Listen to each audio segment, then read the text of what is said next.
Assalamualaikum warahmatullahi wabarakatuh. Nepangkeun nami Abi Elsa Pujianti ti kelas 11 IPS 5. Wilujeng enjing sadayana anu kusim kuring di formal. Pipayun urang sami-sami panjatkeun puji sareng syukur kehadirat Allah Subhanahu wa taala.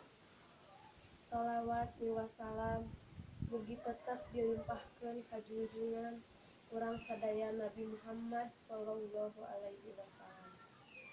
Ehila ka kulawargana, ka sahabatna, oge ka urang salaku umat anu insyaallah taat kana ajaranana. Amin ya robbal alamin.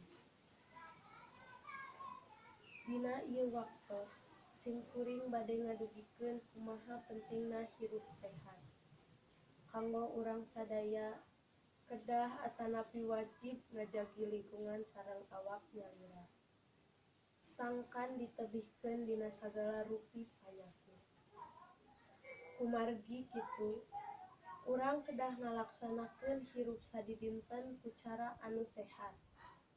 Contona, mersihan salira atanapi iba, mersihan kuku, nyikat waos anu rutin.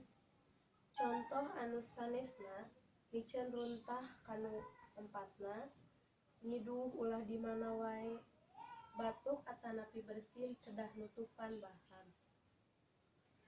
Beberesih teh hartosna beresih sucina urang sareng lingkungan di sabundeureun urang kedah mika cinta kana kabersihan supados maneh urang oge suci sareng beresih.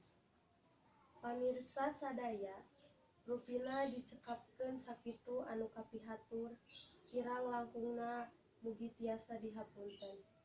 Billahi taufik wal hidayah. Wassalamualaikum warahmatullahi wabarakatuh.